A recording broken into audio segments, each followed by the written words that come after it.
Supercross fans, welcome back to my week 4 power rankings. So this is my personal opinion to start off, and then also this is not my who I think and where they're going to finish in fantasy, RMX fantasy, or pulp MX or anything like that. This is just my power rankings and who I think is the most consistent so far going through the weeks. Alright, so week 4. I'm going to go ahead and start with my number 1, and that is Ken Roxon. He's gotten the 6th, where he wasn't looking very comfortable. He backed it up with his first win in a while, and then he got a 2nd. He's been the most consistent so far, and that's why he's your points leader going into round 4. He will have the red plate. Number 2, I have Justin Barcia. He's also 2nd in points. That's not why he's my number 2, though. But he has been consistent. He's gotten a 1st, a 2nd, and a 9th. I know he didn't feel good in round 2, but he rode well, still finished 2nd. But he was only the 10th fastest guy on the track. And he didn't look comfortable on the bike. And yeah. But he is the 2nd most consistent guy right now, to me. Then I have Eli Tomac. To me, Tomac is he didn't look good in the first couple weeks, and then, wow, you start breaking down what he did Anaheim 2, and in the main he was the 2nd faster than anybody else. He was flying out there. He looked really good, and he didn't even really need a start, as you'll see here later in the video, to get the win. He just moved through guys so fast. He was over a 2nd faster than anybody else on the track on his fastest lap time. So there's something to be said about that. And coming in 4th, I have Jason Anderson.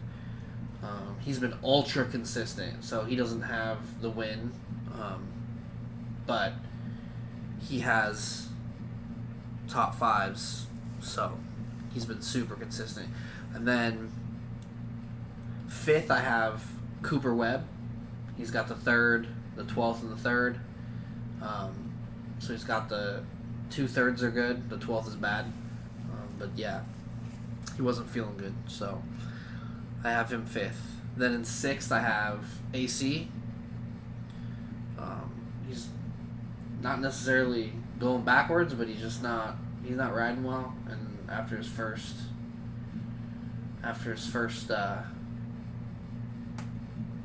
crash in round 2, where he went back to 7th, he didn't back it up very well in this race, so I have him 6th. 7th, I have Malcolm Stewart. So if Malcolm could have had a couple starts, I feel like he could have been a little bit better in position. So I have him a little higher in power rankings than maybe where he should be based on points and positions. But I'm going off his raw speed through the whoops, as you just saw, things like that. So behind Stewart, I have Osborne. So Zach had the one downfall in the first round, and he's backed it up with a 4th and a 5th. So he's riding extremely well right now, but he's not necessarily moving up in my rankings. But I do have Osborne 8th. 9th, I have Justin Brayton. Finishes well, but I feel like if some of the other riders would have had his starts, they'd be higher up on this list, potentially in the top 5, right? Or in the top 3 even. So he's fallen back quite a bit in most of these. And then 10th, I have Baggett. So Blake Baggett rode really well early in the race until he went down, and then even then he still rode pretty well after going down. So that's my top 10. Now this is a Triple Crown race coming into the next round, and it's a big different race, honestly. Look at the riders that get hole shots. That's where I think it's going to be huge. a race like this is going to favor Roxon, who's been getting whole shots, Barsha getting good starts, Cooper Webb, potentially Justin Brayton even. And if Baggett can get off the line like he did in round 3, I mean, he could be a problem. So they're short burst races. I haven't looked at seen if they've updated them. I know every year they kind of change them up a little bit, get a little bit more time, yada yada yada. So I haven't looked into that information.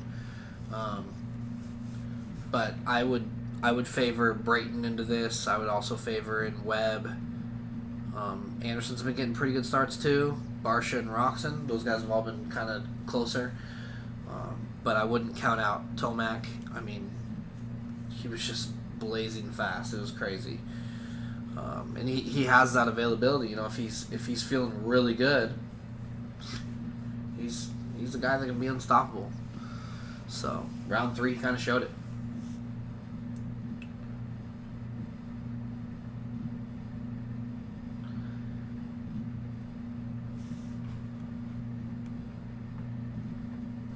Alright, so I'm going to fast forward to... Oh, here's the main right here, actually. So I'm actually going to kind of pause a couple of these. Look at this. Freaking Ken Roxon got a great start. Baggett. Looks like Wilson. Osborne. Hill's pretty far on the outside. He's got a good jump, but he's pretty far on the outside. Plessinger comes out of this pretty well. Cooper Webb. Looks like AC. Barsha's pretty far back. Man, this Tomac's really far back. Honestly, I'd say Tomac's probably 16th right here, roughly, give or take. And Barsha's not much better. So, let's go ahead and keep going here. Look at Kenny's whole shot. Here he is. So, coming over the hump there, you got Kenny, you got Baggett, you got Plessinger, and you got Webb right there. Wilson already got passed, and then it looks like Osborne. Osborne already made it around Wilson as well. So, one thing I did notice here, Plessinger starts off alright, right? He's in second, and I was excited.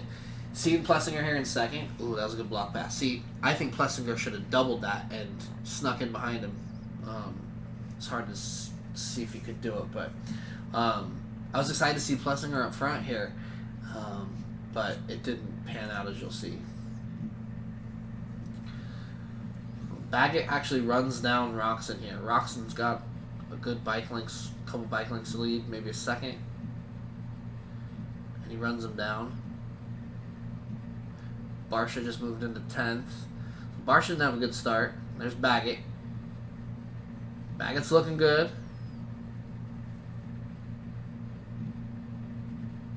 And then, whoop! Ooh, that hurt, man. Gosh. I really wish that wouldn't have happened. So, you got AC 5th, Webb 4th, Anderson 3rd. I mean, that's a pretty good top 5. Barsha's in 7th here. So, he'd already moved up. And then, this is why I think he was sick. Maybe he made a mistake and went backwards.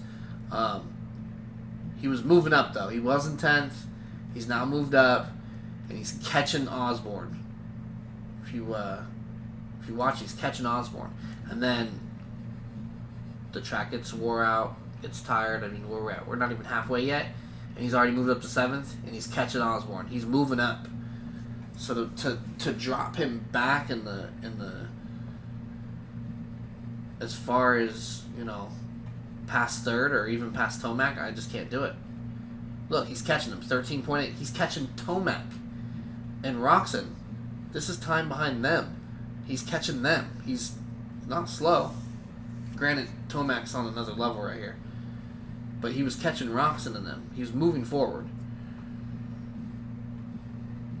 And now he's falling backwards. Right? So, he was catching everybody, and then Brayton got back around. Malcolm got back around. I didn't even see Malcolm. maybe not back around for Malcolm, but and he just starts fading. He's 27 seconds back. Obviously, 27 seconds back from Tomac's pretty far, but Tomac was super fast. But even Roxon, he's 23 seconds back, and he was only 10 seconds back. So he definitely fell off the pace, and I wonder if that's because he was sick. So we won't know until this week and see what Barsha can come out and do and see if he's healthy. So Webb definitely starts running Roxon down here too. And he even said, I didn't try hard in the middle, and I think you give him another lap and he's passing him. So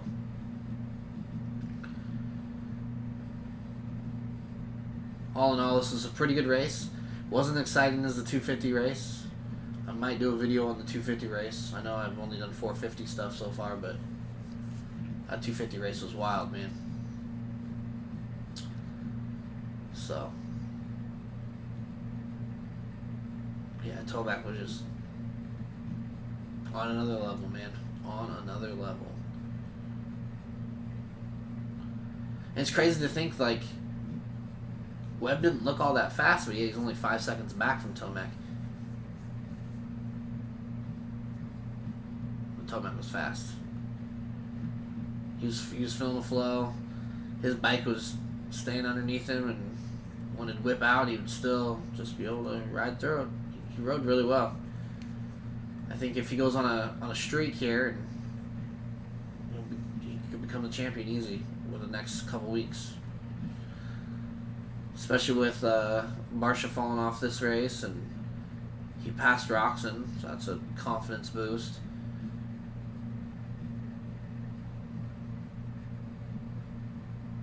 He can pull up pretty quick and pass Roxon for the championship. It'd be pretty, especially if he goes on a good streak of 4 or 5 wins, and he'll be hard to beat this year. So that was round 3. It was a great race. And yeah, leave me a comment. Let me know what you think about power rankings going into the week, and comment your guys' power rankings, or let me know who you're gonna pick to win the races. I'm not using my power rankings for my picks, that's for sure. But yeah, let me know what you think. Comment, subscribe, like. See you guys later.